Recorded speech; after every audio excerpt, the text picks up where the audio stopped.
समास पाचवा. आत्मनिवेदन. श्रीराम.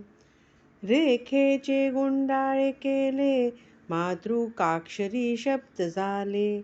शब्द मिळवूनी चाले, श्लोक गद्य प्रबंध.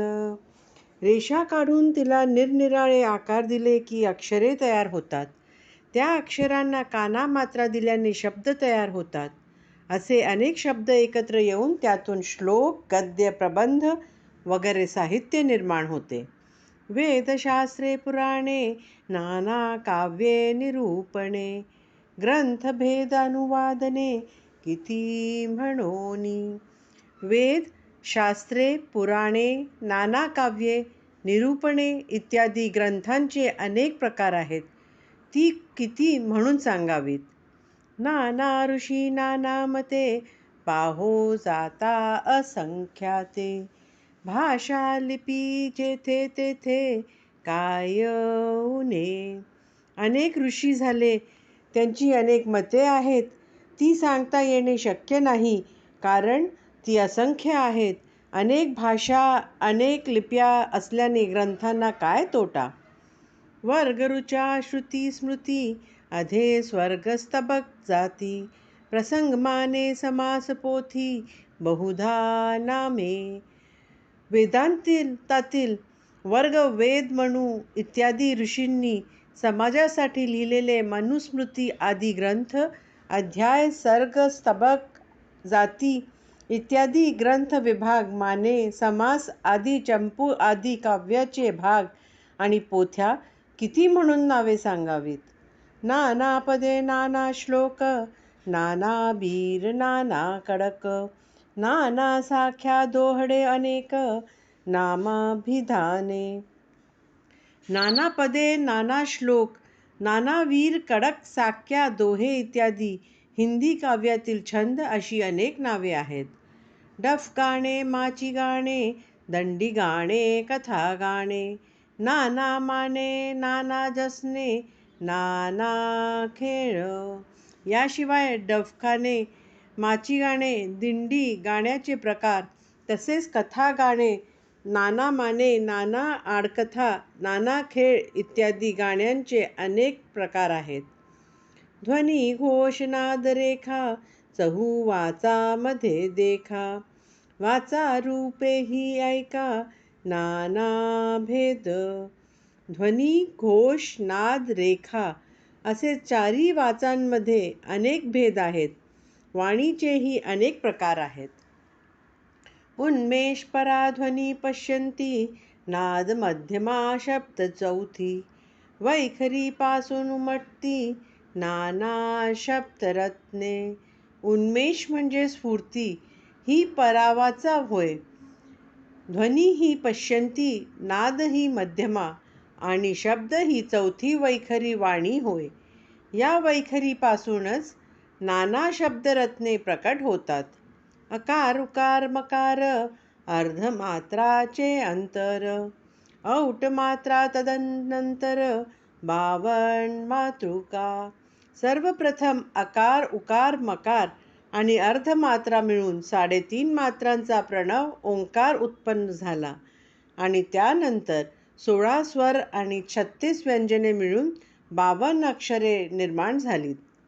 नाना भेद राग ज्ञान, नृत्यभेद तान मान.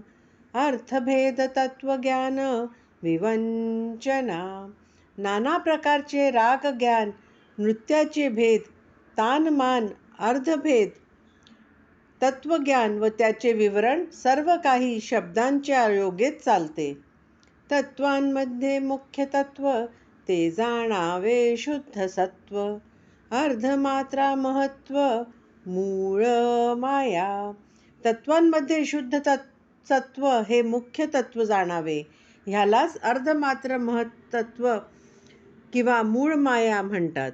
नाना तत्वे लहान थोरे, मिळून अष्टही शरीरे. अष्टधा प्रकृतीचे वारे, निघून जाते. नाना लहान थोर तत्वांच्या कमी अधिक मिश्रणाने 8 देह निर्माण होतात. पंचमहाभूते व त्रिगुण मिळून अष्टधा प्रकृती बनते. तिच्यामध्ये चंचल वायू असल्याने ती निघून जाते. वारे नसता जे गगन, तैसे परब्रह्म सघन. अष्टदेहांचे निरशन, करून पहावे. चंचल वायू लय पावल्यावर जसे निश्चल गगन शिल्लक उरते, तसे परब्रह्म सर्वत्र कोंदटलेले असते. आठही देहांचा निराश करून त्या निश्चल परब्रह्मास अनुभवाने जाणावे. ब्रह्मांड पिंड उभार, पिंड ब्रह्मांड संहार. दोही वेगळे सारासार, विमळ ब्रह्म. ब्रह्मांडापासून पिंडापर्यंत उभारणी आणि पिंडापासून ब्रह्मांडापर्यंत संहारणी कशी होते ते जाणून घ्यावे. म्हणजे सारासार विवेकाने या दोही वेगळे जे विमल ब्रह्म त्याचा बोध होतो. पदार्थ जड आत्मा चंचळ, विमळ ब्रह्म ते निश्चळ. विवरोन विरेव तत्काळ, तद्रूप होय. सर्व दृष्ट्यंतर जड असतात, अंतरात्मा चंचळ असतो. फक्त विमळ ब्रह्म तेवढे निश्चळ असते. त्या विमल ब्रह्माचे मनन निधिध्यासन चिंतन करता करता सहज तदरूपता प्राप्त होते. पदार्थ म्हणे काय वाचा, मी हा अवघाची देवाचा. जड पदार्थ आत्मनिवेदनाचा, विचार ऐसा. सर्व दृश्य पदार्थ आपले मन, काया, वाचा या समूह मी सर्वांच्या सर्व देवांचा हा विचार दृढ होणे हे जड आत्मनिवेदन होय. चंचल करता तो जगदीश, प्राणी मात्रा तो त्याचा अंश.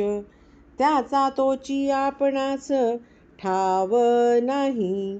ईश्वर म्हणजेच मूळ माया अथवा अंतरात्मा हा चंचल असून तोच करता आहे आणि प्राणी मात्र त्याचा अंश आहे. येथे आपण म्हणजे मी म्हणून कोणी नाहीच. चंचल आत्मनिवेदन याचे सांगितले लक्षण. करता देव तो आपण, कोठेची नाही. देव हाच करता, आपणाला अस्तित्वच नाही, हा ही धारणा दृढ होणे हे चंचल आत्मनिवेदनाचे लक्षण आहे. चंचल चळे स्वप्नाकार, निश्चळ देव तो निराकार. आत्मनिवेदनाचा प्रकार, जाणीजे ऐसा. चंचल हे अशाश्वत असून स्वप्नाप्रमाणे मिथ्या आहे आणि निश्चळ देव हा निराकार असून एकला एक आहे, त्याच्याशिवाय अन्य काही नाहीच. ही अनुभूती येणे हा आत्मनिवेदनाचा प्रकार होय. ठावची नाही चंचळाचा, तेथे आधी आपण कैचा. निश्चळ आत्मनिवेदनाचा, विवेक ऐसा. जेथे चंचळाचा म्हणजे मूळ मायेचाच पत्ता नाही, तेथे आपण म्हणून अस्तित्व राहिलच कसे? हा विचार दृढ होणे हा निश्चळ आत्मनिवेदनाचा विवेक होय. तिही प्रकारे आपण, नाही नाही दुजेपण.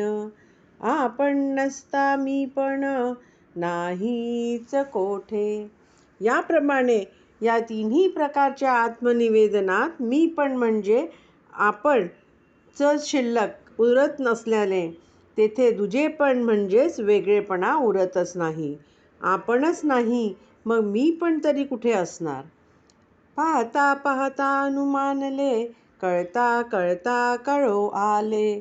पाहता अवघेची निवांत झाले, बोलणे आता.